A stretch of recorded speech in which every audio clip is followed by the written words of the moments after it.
सुन लो दोस्तों, स्वागत है आप सभी का एक बार। हम भाई, मेरा नाम मोहित गोस्वामी। देखो, आज के इस लेक्चर में अपन पढ़ने वाले हैं भी अपना फ्री रेडिकल पॉलीमराइजेशन क्या होता है।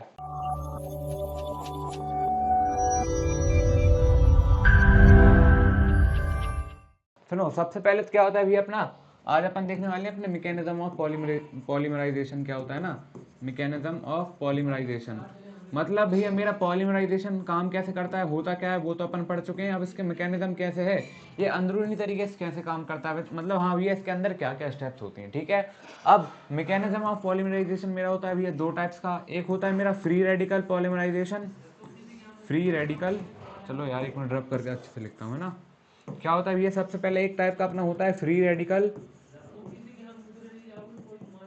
पॉलीमराइजेशन, ठीक है, फ्री रेडिकल पॉलीमराइजेशन। दूसरा क्या है भैया आपका, दूसरा मेरा टाइप है कैटायन सॉरी आयनिक पॉलीमराइजेशन, है ना, आयनिक पॉलीमराइजेशन। अब इसमें क्या है भैया, मेरे आयनिक पॉलीमराइजेशन में भी दो टाइप्स होते हैं। एक मेरा होता है कैटायनिक पॉलीमराइजेशन, दूसरा मेरा होता है क्या भैया, दूसरा मेरा होगा एनायनिक पॉलीमराइजेशन, ठीक है। ये तो अपन खैर अगली वीडियो में कवर करेंगे ये चीज़। आज के इस वीडियो में अपन देखने वाले हैं कि यार मेरा फ्री रेडिकल पॉलीमराइजेशन क्या होता है, ठीक है। अभी अपन को सबको पता है कि यार हाँ, नहीं भी पता तो कोई दिक्कत नहीं है। फ्री रेडिकल क्या होता है, जैसे मान लो मेरे कंपाउंड है CH2, इसके बीच डबल बॉन्ड है CH2। अब यहाँ से क्या होगा, अगर मैं ये बॉन्ड हटाऊंगा, ठीक है, तो यहाँ से क्या होगा, एक एक बॉन्ड हट जाएगा, ये मेरा क्या बन जाएगा CH3, और ये मेरा क्या बन जाएगा भैया CH3। ऐसा ही, हाँ चलो ठीक है। अब मान लो यहाँ पे मैंने क्या किया, CH3 CH2 और CH2, और यहाँ पे मेरा क्या बना दिया मैंने, फ्री रेडिकल। इसका मतलब क्या होता है कि हाँ भैया इसके पास एक फ्री रेडिकल है, कि मतलब हाँ एक इलेक्ट्रॉन ले दे सकता है, मतलब ऐसी कुछ इस पर कमी टाइप की है, ऐसा कुछ चीज़ होती है इसमें। फ्री रेडिकल मतलब क्या होता है, एक एक्स्ट्रा होता है, ठीक है, ऐसे समझ लो आप, है ना। अपन क्या होगा, अपन देखने वाले हैं सबसे पहले कि यार अपना फ्री रेडिकल पॉलीमराइजेशन होता क्या है ना।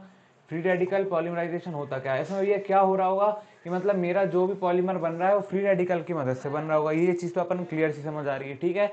अब थोड़ी बहुत इसकी अपन पहले थ्योरी पढ़ते हैं। Free radical polymerization is a type of addition polymerization. ये क्या है भैया, मेरे एक एडिशन पॉलीमराइजेशन का टाइप है। एडिशन पॉलीमराइजेशन में क्या होता था, मेरी दो एक के साथ दो चीज़ें ऐड होती थी, तब जाके मेरा पॉलीमर बनता था, है ना, या फिर ऐड होती चली जाती थी, वो मेरा सभी क्या एडिशन पॉलीमराइजेशन है ना। अब the polymer chain growth through reaction involving free radical. अब जो मेरी पॉलीमर चेन है भैया, मतलब आपको पता था पॉलीमर कैसे बनता था, एक से जुड़ के एक से जुड़ के एक, मतलब ऐसे बहुत सारे जुड़ते जाते थे मोनोमर, तो मेरा क्या बन जाता था भैया, पॉलीमर बन जाता था, ठीक है। अब क्या बोल रहा है, the polymer chain growth through reaction involving free radical. अब जो मेरी पॉलीमर की चेन बन रही है वो कुछ ऐसी रिएक्शन से जाएगी जिसमें मेरे क्या भैया फ्री रेडिकल ऐड होते जाएंगे, या फिर फ्री रेडिकल के साथ बनते बनते मेरी क्या बनेगी भैया, पॉलीमर की चेन बनेगी, ठीक है। अब free radicals are highly reactive species having an unpaired electron. इसमें क्या होता है भैया, ये हाईली रिएक्टिव जनजाति है, मतलब ये क्या होता है, हाईली रिएक्टिव स्पीशीज है जिसमें क्या होता है, एक अनपेयर्ड इलेक्ट्रॉन होता है, जो मैंने एक ऐसा सर्कल सा बताया था ना ऊपर, मतलब उसके साथ वो क्या मानते हैं अपन उसको, एक अनपेयर्ड इलेक्ट्रॉन, मतलब उसका उस इलेक्ट्रॉन का किसी के साथ पेयर नहीं बना, ठीक है। अब कुछ स्टेजेस होती हैं भैया पॉलीमराइजेशन में, जरूर नहीं फ्री रेडिकल में, आयनिक में भी ये स्टेजेस होंगी। वो स्टेजेस क्या होती हैं भैया, सबसे पहली स्टेज होती है इनिशियलाइजेशन स्टेज, या फिर इनिशिएशन बोल देते हैं ना, क्या, इनिशिएशन स्टेप। इसमें क्या होता होगा, इसमें क्या होता होगा भैया, जो भी मेरा क्या है फ्री रेडिकल है, वो कैसे बनता है और कैसे मेरे एक मोनोमर के साथ रिएक्ट होता है, ठीक है। मतलब ये मेरा फ्री रेडिकल कैसे बन रहा है और वो मेरा मोनोमर के साथ कैसे रिएक्ट हो रहा है, इस वाले स्टेप में अपन वो देखते हैं, ठीक है। दूसरा स्टेप मेरा होता है भैया प्रोपोगेशन स्टेप, मतलब प्रोपोगेशन। अब ये राइटिंग मत जाओ, जो बोल रहा हूँ वो सुनो, है ना। क्या लिखा है ये, प्रोपोगेशन स्टेप। इसमें क्या होता है कि मेरा भैया एक मोनोमर के साथ एक फ्री रेडिकल जोड़ के बन गया। अब पॉलीमर में क्या होता है, एक के साथ बहुत सारे अपने जुड़ते जाते हैं मोनोमर, तब जाके अपना पॉलीमर बनता है। चलो अब ना ये तो बन गया, अब इसके साथ और कैसे भैया, और कैसे मोनोमर जुड़ रहा है, तब जाके ये अपना पूरा पॉलीमर बन रहा है, मतलब ये कैसे प्रोपोगेट हो रहा है, मतलब कैसे और आगे चीज़ें इसमें जुड़ती जा रही हैं, बनती जा रही हैं, वो अपन क्या देखते हैं भैया प्रोपोगेशन वाले में स्टेप। और थर्ड में क्या देखते हैं, थर्ड में अपन देखते हैं टर्मिनेशन स्टेप। अब देखो इसमें प्रोपोगेशन में क्या होता है, चीज़ें इसमें जुड़ती जाती हैं, तो मेरा भी एक पॉलीमर बनता जाता है। अब कुछ एक ऐसा टाइम आएगा जिसमें मैं चाहता हूँ कि यार ये पॉलीमर मेरा बनना रुक जाए, तो तब अपन क्या करते हैं, ये टर्मिनेशन स्टेप बनाते हैं कि हाँ अब मेरा ये पॉलीमर मुझे इतना ही बना चाहिए था, आज की चीज़ें और आगे ना जुड़े, तो उसको मैं क्या कर देता हूँ, रिएक्शन को टर्मिनेट, मतलब वहीं खत्म करवा देता हूँ, है ना। तो ये था मेरा क्या, ये फ्री रेडिकल पॉलीमराइजेशन। एग्जाम में आता है भी, जैसे जैसे मैं बता रहा हूँ वैसे वैसे आप लिखते जाना, सब आपका अच्छा हो जाएगा ना। अब सबसे पहले अपन इसकी देखें फर्स्ट स्टेप, क्या बोलते हैं उसको, इनिशियलाइजेशन स्टेप। कुछ रिएक्शन है ना, टफ नहीं है, देख लेंगे ना। अब in the presence of free radical initiator the monomer is activated, क्या बोल रहा है कि फ्री रेडिकल के प्रेजेंस में मेरा मोनोमर एक्टिवेट हो जाता है। मतलब ये क्या है, अभी ये क्या है, मेरा मोनोमर है CH2, ये मेरा क्या है, मोनोमर। ये in the presence of free radical. अब ये मेरा भाई R मतलब कोई मेरी कार्बन की चेन होगी। R मतलब क्या होता है, कोई मेरी कार्बन की चेन होगी। मान लो CH2 double bond, sorry CH3 single bond CH2। तो मान लो ये मेरी कोई कार्बन की चेन है जिसपे मेरा क्या है, फ्री रेडिकल लगा हुआ है ना। तो R को मतलब क्या समझते हैं अपन, कार्बन की चेन है। यहाँ पे मेरे भैया कोई कार्बन की चेन है जिसके ऊपर मेरा फ्री रेडिकल लगा हुआ है, वो मेरे मोनोमर के साथ रिएक्ट हो रही है। वही बता रहा है in the presence of free radical initiator the monomer is activate. हाँ, इसके प्रेजेंस में मेरा मोनोमर एक्टिवेट हुआ है ना। The initiator decompose to from free radical. अब जो मेरा भैया इनिशिएटर है वो इसके साथ रिएक्ट करके मेरा क्या बनाएगा भैया, फ्री रेडिकल बनाएगा। मतलब मान लो इसका ये है ना, अब जो दोनों साथ में रिएक्ट करेंगे ना, तो हो सकता है इसका जो फ्री रेडिकल है वो आगे ट्रांसफर हो जाए, ठीक है। The initiator decompose to from free radical, है ना। मतलब या फिर मेरा ये यहाँ पे क्या है, इनिशिएटर है, यहाँ पे मेरा कोई ऐसी कार्बन की चेन होगी जो खुद में डिकम्पोज होके मेरा एक फ्री रेडिकल बनाएगी। वो अपन समझेंगे, वो भी आपको समझ आ जाएगा क्या हो रही है ना। अब क्या बोल रहा है यहाँ पे, these free radical attack the monomer double bond. अब क्या करेंगे, ये जो मैंने फ्री रेडिकल बना है, अरे ये जो मेरा यहाँ पे फ्री रेडिकल बना है, ये जो मेरा यहाँ पे फ्री रेडिकल बना है वो इस पे अटैक करेगा। किस पे भी, इस पे अटैक करेगा। तो जिससे क्या होगा, जो मेरा मोनोमर है उसका डबल बॉन्ड टूट जाएगा। उसका डबल बॉन्ड टूट जाएगा तो एक बॉन्ड, इसका इलेक्ट्रॉन इसके पास आ जाएगा, इसका इलेक्ट्रॉन इसके पास वापस आ जाएगा। आप सबको पता है भैया कार्बन के पास 4 वैलेंसी होती है, 1 2 3। यहाँ पे क्या अटैच होते हैं, हाइड्रोजन हाइड्रोजन हाइड्रोजन, है ना। अब इसका क्या है, CH2, मतलब 2 तो हाइड्रोजन इसमें जुड़े हैं, साथ में 2 डबल बॉन्ड बना रहा है, मतलब 2 इलेक्ट्रॉन है। तो अब एक इलेक्ट्रॉन इसके पास वापस चला जाएगा, एक इसके पास, तो यहाँ क्या बनेगा, CH3 बन जाएगा। अब साथ में एक इसके साथ रिएक्ट करेगा फ्री रेडिकल के साथ, तो अब क्या बनेगा, यहाँ पे मेरा R हो जाएगा। अब यहाँ पे क्या हुआ, डबल बॉन्ड टूटा है, तो एक तो इसके साथ यहाँ पे इसने बॉन्ड बना लिया, तो इसकी कितनी वैलेंसी हो गई, 4 ही हो गई, ताकि 2 हाइड्रोजन के साथ बॉन्ड बना ली इसने, एक यहाँ पे एक यहाँ पे। तो यहाँ पे मेरा क्या हो गया, RCH2, और यहाँ पे एक और अपन ने बॉन्ड बनाया, और यहाँ पे इसका क्या हुआ है, RCH2। अब इसकी 4 वैलेंसी होनी चाहिए थी, मतलब 4 हाइड्रोजन से जुड़ा होना चाहिए था। तो एक तो इसके साथ जुड़ा है, एक इसका बॉन्ड एक H के साथ होगा, एक दूसरा बॉन्ड H के साथ होगा। अब इसके ऊपर एक क्या बन गया, ये फ्री रेडिकल बन गया, मतलब इसके पास एक क्या बन गया, एक्स्ट्रा इलेक्ट्रॉन बच गया, है ना। तो ये मेरा क्या था, इनिशिएशन स्टेप, कि भैया कैसा मेरा फ्री रेडिकल बनता है और वो मोनोमर के साथ कैसे रिएक्ट करता है। अब यहाँ पे मैंने क्या लिखा है, कॉमन इनिशिएटर मतलब बेंजोइल पेरोक्साइड। अब इसकी रिएक्शन वही एग्जाम में पूछ लेते हैं, नाम से उठ के आ जाती है, तो बच्चे कंफ्यूज हो जाते हैं ना। अब यहाँ पे क्या बोल रहा है, कॉमन इनिशिएटर क्या है आपका, बेंजोइल पेरोक्साइड। मतलब ऐसा कौन सी कार्बन की चेन है जिससे मेरा फ्री रेडिकल बनता होगा, तो बनता कैसे है वो अपन देखते हैं ना। चीजें भी ये समझ आ जाएंगे, आप टेंशन मत लो ना। अब यहाँ पे मैंने क्या लिखा है, बेंजोइल पेरोक्साइड। तो ये जो मेरा पूरा एलिमेंट है, ये जो मेरा पूरा भैया लिखा है C6H5 C double bond O C double bond O। तो यहाँ पे क्या लिखा है, इन शॉर्ट यहाँ पे कैसा होगा, C6H5 C double bond O, फिर इसका भी क्या होगा, एक oxygen C double bond O। तो ये ऐसा है, मतलब यहाँ ये पूरे एक एक है ना।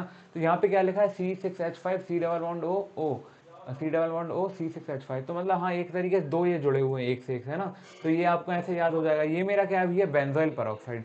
अब जब ये फर्दर आगे रिएक्ट कर रहा है तो इससे टूट के क्या बन रहा है, C2C6H5 C double bond O, और उसका एक ये फ्री रेडिकल। अब यहाँ पे क्या हो रहा है, इनका क्या है, यहाँ पे बीच में ये सिंगल बॉन्ड है। अब यहाँ पे सिंगल बॉन्ड टूटेगा, यहाँ पे सिंगल बॉन्ड टूटेगा, तो यहाँ पे इन दोनों के पास क्या बच जाएगा, एक फ्री रेडिकल बच जाएगा, ठीक है। सेम दोनों एक तरफ, दोनों एक सी कंपाउंड है ना, दोनों तरफ ये सेम ही है ना। अब यहाँ से यहाँ का भी ये बीच का बॉन्ड टूटा, तो यहाँ पे एक इलेक्ट्रॉन इसके पास बच जाएगा, एक यहाँ पे इसके पास। तो ये क्या बन गए, फ्री रेडिकल बन गए। तो अब उसको मैंने कैसे डिनोट कर दिया, 2 से कर दिया, ताकि दोनों भी हैं तो सेम ही ना, दोनों तरफ ये पार्ट में जब डिवाइड हो जाएगा तो सेम ही बनेगा, है ना। तो यहाँ क्या बना, 2C6H5 C double bond O, और एक ऊपर इसके यहाँ पे क्या बन गया, फ्री रेडिकल बन गया। ये चीज़ आपको समझ आई। अब ये आगे फर्दर और रिएक्ट करेगा, ये रिएक्शन अलग है ना। अब ये क्या हो रहा है, आगे फर्दर और रिएक्ट कर रहा है। अब इसने आगे रिएक्ट करा, तो यहाँ से क्या हुआ, यहाँ तो उसका एक फ्री रेडिकल था, अब यहाँ से इसका फिर से ये बॉन्ड टूट गया, है ना। C6H5 से C डबल बॉन्ड O, और O का अपना यहाँ से बीच से फिर एक बॉन्ड टूट गया। तो अब यहाँ पे क्या होगा, यहाँ पे भी फ्री रेडिकल बन जाएगा मेरा। तो क्या बना, 2C6H5, यहाँ पे 2CO2 बच गया, है ना। तो अब ये मतलब ये पूरा मिलकर इसने क्या बना लिया, मेरा CO2 बना लिया, है ना। तो इसका क्या हुआ, ये मेरा बॉन्ड खत्म, मतलब सॉरी, फ्री रेडिकल खत्म हो गया। अब यहाँ से मेरा एक इलेक्ट्रॉन टूटा था ना, तो वो इलेक्ट्रॉन यहाँ पे इसके ऊपर इसने आके क्या बना लिया, फ्री रेडिकल बना लिया। अब ये तो मैं अपन ने ये सीखा कि भैया फ्री रेडिकल बनता कैसे है ना, फ्री रेडिकल बनता कैसे ये अपन ने देख लिया। अब ये जो फ्री रेडिकल था अपन ने लास्ट स्टेप में पढ़ा था, यहाँ पे मैंने क्या लिख रखा था, आर लिख रखा था। अब ये अपन ने देख लिया कि भैया मेरा फ्री रेडिकल बना, सॉरी ये यहाँ पे लिखा हुआ है ना, ये जो मेरा आर है वो यहाँ पे है ना, तो मतलब ये अपन ने ये सीखा कि भैया मेरा फ्री रेडिकल बनता कैसे है। मतलब ये जो आपने लिख दिया था ना यहाँ पे आर, आर के ऊपर फ्री रेडिकल, ये बना कैसे, ये भैया नाम से रिएक्शन आ जाती है बेंजोइल पेरोक्साइड की, कि बेंजोइल पेरोक्साइड से आप मोनोमर बना के दिखाओ, ठीक है। तो ये आप लिख लोगे अपनी नोटबुक में। आप क्या करेगा, ये मेरा फ्री रेडिकल बनता है, ये मेरा किससे रिएक्ट करता है भैया, मोनोमर से। ये मेरा क्या होगा, मोनोमर। भैया अब इस साइड से लिख रहा हूँ तो राइटिंग सही नहीं आ रही होगी। ये क्या बना है मेरा, मोनोमर। मोनोमर किसके साथ रिएक्ट कर रहा है, मेरा फ्री रेडिकल के साथ। फ्री रेडिकल के साथ इसने रिएक्ट किया, सेम उसी तरीके से C6H5 था, अब इसका डबल बॉन्ड टूटेगा और यहाँ पे अपना एक, हाँ यहाँ पे अपना, अब समझ गए ना आप, सेम उसी तरीके से है। यहाँ पे क्या था, अपना डबल बॉन्ड टूटता था, ये इसके साथ रिएक्ट करके R जुड़ जाता था और सेम यहाँ पे एक एक्स्ट्रा अपन को क्या मिल जाता था भाई, फ्री रेडिकल, है ना। तो ये मेरी क्या स्टेप हुई भैया, मेरी इनिशिएशन वाली स्टेप, कि हाँ भैया कैसे रिएक्शन की अपनी शुरुआत होती है पॉलीमर बनने की, ठीक है। अब दूसरी स्टेप क्या है भैया आपकी, दूसरी स्टेप है प्रोपोगेशन की। मतलब चलो ये तो आपका एक मोनोमर अपना फ्री रेडिकल से रिएक्ट हो गया, अब ये चीज़ें और कैसे रिएक्ट होती जाती हैं भैया, सॉरी मैं उधर देख रहा था, है ना। सारी ये चीज़ें और कैसे रिएक्ट होती जाती हैं, कैसे रिएक्ट होती जाती हैं, तब जाके अपने पॉलीमर की चेन बढ़ती जाती है ना। अब चलो ये तो अपन ने क्या किया था भैया, फ्री रेडिकल से उसका रिएक्ट करवा के क्या बना लिया था, एक मोनोमर से, ये मोनोमर था, और यहाँ पे अपन अपनी लास्ट टाइम में देखा तो अपना कुछ ये वाला प्रोडक्ट बन रहा था, साथ में अपने को ऊपर क्या मिल रहा था, एक फ्री रेडिकल। अब इस फ्री रेडिकल को दोबारा से जो मेरा मोनोमर था उससे रिएक्ट करवाएंगे। अपन ने भैया पॉलीमर में क्या पढ़ा था, एक जैसे जैसे CH2 है, डबल बॉन्ड CH2, मान लो एग्जांपल के लिए बता रहा हूँ, तो ये ऐसे ही आपस में रिएक्ट होते जाएंगे, या आपस में एन टाइम्स रिएक्ट होते जाएंगे, तब जाके मेरी एक एक मोती से जोड़ के पूरी पॉलीमर की मेरी चेन बन जाएगी, ठीक है। तो चलिए दोस्तों, आशा करता हूं ये लेक्चर्स आपको काफी अच्छे लग रहे होंगे। ये जो बैच आप देख रहे हो, ये सब्जेक्ट आप पढ़ रहे हो, ये एब्सोल्युटली आपके लिए फ्री है यूट्यूब पर।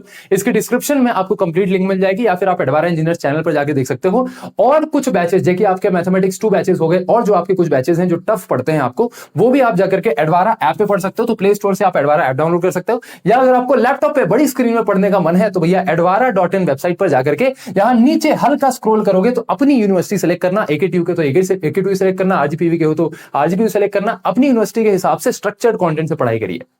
तो अब मेरे को लास्ट स्टेप में मैंने ये बना लिया था, इसका रिएक्शन फिर से मेरे मोनोमर के साथ करवाएंगे, तो इसका भैया फिर डबल बॉन्ड टूटेगा, फिर डबल बॉन्ड टूटेगा। अब कुछ नहीं होगा, इसी के आगे फिर से जुड़ जाएगा CH2 और ये जो मेरा फ्री रेडिकल था वो आगे ट्रांसफर हो जाएगा, ठीक है। तो ये मेरा क्या था कि हाँ भैया अब ये पूरा होता कैसे जाता है। अब मान लो ये मेरा फिर से यहाँ पे ये बना है, यहाँ पे मेरा क्या है, क्या था मेरा फ्री रेडिकल। अब ये क्या है, n स्टेप, मतलब n बार मेरा जितने नंबर ऑफ टाइम्स चाहता हूँ मैं उतना मेरे टाइम्स ये क्या जुड़ता जाएगा भैया, इसमें मोनोमर ऐड होता जाएगा। तो यहाँ पे क्या बन जाएगा मेरा, C6H5 स्टार्टिंग में है, उसके बाद CH2, हाँ मतलब ये CH2 और CH2 एक और CH2 जिसके ऊपर अपना फ्री रेडिकल था, एक और CH2, ये जो मतलब हाँ इस फॉर्म में लिख दिया। और यहाँ पे अपन ने ब्रैकेट में क्या लिख दिया, n टाइम्स, मतलब जितने बार मेरा अपन देखो क्या कर रहे हैं, जितनी बार यहाँ पे ये ऐड कर रहे हैं ना, ये CH2 तो अपना CH2 बीच में बढ़ता जा रहा है ना, तो यहाँ पे मैंने क्या लगा दिया, n टाइम्स, मतलब जितनी बार अपन रिएक्ट करते जाएंगे उतनी बार यहाँ पे मेरा CH2 बढ़ता जाएगा। तो इस तरीके से मेरा क्या हो जाएगा भाई, चेन बढ़ती जाएगी, है ना। क्या बता रहे हैं यार भाई, चलो ठीक है। अब ये अपन को समझ आ रहा है कि अपना प्रोपोगेशन स्टेप कैसे होता है, और एक मोनोमर से मेरा फ्री रेडिकल कैसे रिएक्ट करता है, और चेन मेरी कैसे आगे बढ़ती जाती है। अब देखो एक समय बाद भैया मेरे को लगना चाहिए कि यार मेरा क्या होता है भाई, एक समय बाद मेरे क्या फील होगा कि हाँ मेरे बहुत सारे मोनोमर ऐड हो चुके हैं, मेरी चेन भैया बहुत लंबी बन चुकी है। अब मैं चाहूँगा कि यहीं पे मेरा यहाँ मतलब अब यहाँ पे मेरे क्या हो, मतलब प्रोपोगेशन वाली स्टेप रुक जाए, मतलब यहीं तक अब मेरे एलिमेंट ऐड हो और इससे ज़्यादा मोनोमर इसमें ऐड ना हो, मैं ये चाहूँगा। तो इसके लिए मैं कौन सा स्टेप करूँगा भैया, टर्मिनेशन वाला स्टेप, है ना, टर्मिनेशन वाला स्टेप। अब टर्मिनेशन वाला स्टेप दो तरीके से होता है, एक तो होता है भैया डिस्प्रपोनेशन, ठीक है, अरे भैया स्पेलिंग भूल गया मैं, चलो कोई दिक्कत नहीं है। एक होता है अपना टर्मिनेशन, दो तरीके से होता है इसका फ्री रेडिकल वाला। एक कहलाता है मेरा, क्या कहलाता है भैया, कॉम्बिनेशन वाला, एक होता है डिस्प्रपोनेशन वाला। कॉम्बिनेशन वाले में क्या करवाते हैं, ये जो मेरा C6H5 CH2 था, इसके ऊपर फ्री रेडिकल था, मान लो ये मेरा था, इसके साथ इसी को रिएक्ट करवा दूंगा, है ना, इसके साथ इसी को रिएक्ट करवा दूंगा, तो ये दोनों फ्री रेडिकल हैं आपस में एक बॉन्ड बना लेंगे बीच में, है ना। तो मतलब ये क्या करेंगे, एक इलेक्ट्रॉन इसके पास एक इसके पास है, तो ये दोनों आपस में एक बॉन्ड बना लेंगे, तो एक पूरा कंपाउंड ऐसा बन जाएगा। तो इसमें कॉम्बिनेशन वाले में मैंने क्या करवाया कि ये जो मेरा C6H5 जिसके पास एक फ्री रेडिकल था, तो उसका उसी के जैसे एक कंपाउंड के साथ रिएक्ट करवा दिया, तो मेरा क्या बन गया, हाँ मतलब ये रिएक्शन अब खत्म हो गई, ताकि मेरा भी फ्री रेडिकल खत्म हो गया। अब उसमें और कोई चीज़ें जुड़ेंगी नहीं, ताकि सबकी बैलेंसी स्टेबल होगी, है ना। अब क्या बोल रहा है, chain growth stop where free radical are removed. अब चेन ग्रोथ अपनी वहां रुक जाती है जहां पे अपन क्या करते हैं, फ्री रेडिकल को हटा देते हैं। अब इन दोनों को अपन ने आपस में रिएक्ट कर दिया, तो मेरा फ्री रेडिकल हट गया, ठीक है। अब इसके दो तरीके होते हैं, एक कॉम्बिनेशन, एक disproportionation. Two growing radical chain combine to form a single stable molecule. क्या बोल रहा है, दो ग्रोइंग रेडिकल चेन, मतलब हाँ ये क्या है, रेडिकल की चेन है, ये भी एक रेडिकल की चेन है, ये आपस में कंबाइन हो जाती हैं to form a single stable molecule. ठीक है भैया, ठीक है, ये समझ आ गया। दूसरा आपका क्या बोल रहा है, डिस्प्रोपोर्शनेशन। इसमें क्या होता है, one radical transfer hydrogen to another. इसमें क्या होता है, ये जो मेरा वन रेडिकल है, एक जो रेडिकल है, ये अपने दूसरे वाले के तरफ अपना जो इलेक्ट्रॉन है वो शिफ्ट कर देता है, इसके पास से क्या हो जाता है, एक फ्री रेडिकल खत्म हो जाता है, तो अब ये भी आगे रिएक्शन करना खत्म कर देता है ना, forms one saturated and one unsaturated molecule. और इसमें क्या होता है, एक अपना सैचुरेटेड मॉलिक्यूल बनता है और एक अनसैचुरेटेड। अब ये सैचुरेटेड मॉलिक्यूल क्या होता है, ऐसी कार्बन चेन जिसमें सिर्फ वन सिंगल बॉन्ड हो, वो मेरा कहलाता है ये सैचुरेटेड वाला। और ऐसी कार्बन चेन जिसमें मेरे डबल बॉन्ड या फिर ट्रिपल बॉन्ड हो, वो मेरा कहलाता है अनसैचुरेटेड हाइड्रोकार्बन चेन, ठीक है। तो अब इसमें क्या करता है, ये जो मेरा एक हाइड्रोजन है, ये आगे वाले एलिमेंट पे, मतलब हाँ जिसके साथ अपन रिएक्ट करवा रहे हैं उस पर शिफ्ट कर देता है, और एक सैचुरेटेड कंपाउंड बनता है, एक अनसैचुरेटेड बनता है। अब वो कैसे, अब मान लो इसका ये क्या था, ये फ्री रेडिकल, इसने फ्री रेडिकल अपना यहाँ पे शिफ्ट कर दिया, तो यहाँ पे मेरा क्या बन जाएगा, क्या बन जाएगा, CH3 CH2 C6H5 CH3, ताकि इसके पास कितने हैं, दो हाइड्रोजन, एक और इसके पास यहाँ से यहाँ गया, तो यहाँ क्या बन गया, CH3 CH2 C6H5। तो ये तो हाँ भैया चलो ये बन गया, ये मेरा क्या बन गया, सैचुरेटेड। अब यहाँ पे क्या हुआ, यहाँ पे मेरे क्या ये चलो ये तो सब सही है। अब यहाँ पे क्या था, इसके पास एक फ्री रेडिकल एक्स्ट्रा था, है ना, दिख रहा है भाई, दिख रहा है ना। तो अब यहाँ पे क्या दिख रहा है, एक बॉन्ड चलो इसका इसके साथ, एक हाइड्रोजन के साथ, एक हाइड्रोजन के साथ। अब इसकी कार्बन के कितने पास, कार्बन के 4 बॉन्ड बनते हैं ना, तो अब इस बॉन्ड को अपन को बैलेंस करने के लिए यहाँ अपन को डबल बॉन्ड बनाना पड़ेगा, है ना। तो यहाँ देखो अपन ने डबल बॉन्ड बना दिया, तो इसका एक हाइड्रोजन भी चला गया, ताकि इसने डबल बॉन्ड बना लिया। तो ये मेरा क्या बन गया भैया, अनसैचुरेटेड कंपाउंड, है ना। तो बट क्या हुआ, यहाँ पे मेरी हाँ रिएक्शन रुक गई है, अब यहाँ पे और आगे चीजें नहीं होंगी, है ना। तो देखो सबसे पहले अपन ने क्या समझा कि भैया हाँ अपना फ्री रेडिकल पॉलीमराइजेशन होता क्या है, इनिशिएशन स्टेप में कैसे बनता है कि हाँ मेरा फ्री रेडिकल आ कहाँ से रहा है, मतलब उसको मैं बना कहाँ से रहा हूँ, है ना। तो वो अपन ने इनिशिएशन वाले स्टेप में देखा। इसके अपन ने एग्जांपल समझा भैया किसके, बेंजोइल पर ऑक्साइड से। ये मेरा क्या है, बेंजोइल पर ऑक्साइड, पर ऑक्साइड। चलो बेंजोइल पर ऑक्साइड ये मेरा क्या है भैया, इंपॉर्टेंट है, एग्जाम में पूछ लेते हैं ना। दूसरा अपन ने इसके बाद देखा कि हाँ भैया प्रोपोगेशन, चलो एक बार तो अपन ने बना लिया, अभी आगे चीजें बढ़ती कैसी जाती है ना, ये अपन ने कौन से प्रोपोगेशन वाले स्टेप में देखा। उसके बाद आखिरी में अपन को चलो इतना ही बनाना था, अभी आगे चीजें टर्मिनेट कैसे होंगी, मतलब खत्म कैसे होंगी, वो मैंने देख लिया टर्मिनेशन वाले स्टेप में। चलो ये चीजें भी ये सारी क्लियर हो चुकी हैं। और भी और कहीं आपको डाउट हो तो वो भी आप मुझसे पूछ सकते हो,